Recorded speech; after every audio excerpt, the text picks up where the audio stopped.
paix, mon adorable frère. J'espère que lumière sera faite sur ton assassinat. Ce matin, les obsèques du journaliste Diego Charles ont été célébrées dans la ville de Jérémie, à l'ouest de l'île. Le journaliste de Vision 2000 a été abattu dans la nuit du 29 au 30 juin dans une rue de Port-au-Prince. Également tuée dans la fusillade, l'activiste politique Nettie Duclerc. C'est elle qui était probablement ciblée. Un meurtre politique a ajouté au compte sinistre des bandes criminelles armées de la capitale. Donc c'est la désolation au milieu de la presse. Pas mal de journalistes ont été tués et jusqu'à maintenant, pas de vérité sur la mort de ces gens. Ces meurtres ont été suivis par une quinzaine d'autres cette nuit-là. Le 25 juin, la guerre de gang a fait 40 morts à Cité-Soleil. Marie-Yolène dit qu'il est impossible de compter les victimes d'assassinats qui n'ont cessé d'augmenter ces 3 dernières années. Ils ont l'appui du pouvoir en place parce qu'ils ont des autorités. Ils sèment la terreur quand ils veulent. Ils ont les droits de vie et de mort. Je vous dirais que on se demande si le pays n'est pas dirigé par les gangs à pareille époque parce qu'ils font tout ce qu'ils veulent.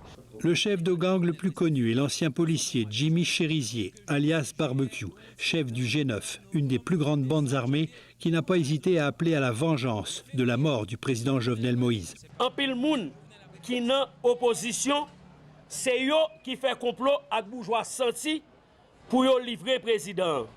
Son complot national et international contre le peuple haïtien. N'a dit toute base mobilisée. Oui, c'est devenu un acteur politique et on va regarder ses vidéos.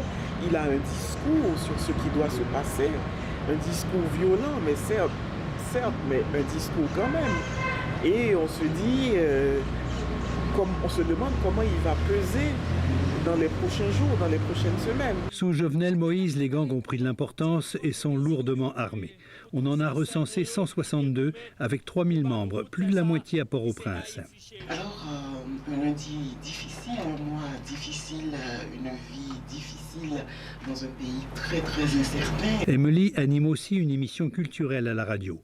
Elle a voulu comprendre le phénomène des gangs et de la misère qui en est la source. Et elle le raconte dans un livre, Les villages de Dieu. C'est le nom d'un des bidonvilles de la capitale.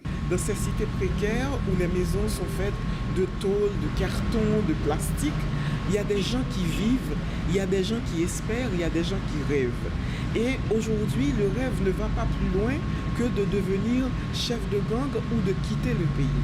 Il s'agissait de montrer ce désespoir, de faire parler ces gens, parce qu'en même temps, il y a beaucoup de membres de gang, il y a beaucoup de criminels. Elle n'est pas optimiste pour la suite. Nous savons tous que ça n'ira pas mieux. Ça n'ira pas mieux. Parce que personne n'a décidé que ça devait aller mieux. Jean-Michel Leprince, Radio-Canada, Port-au-Prince.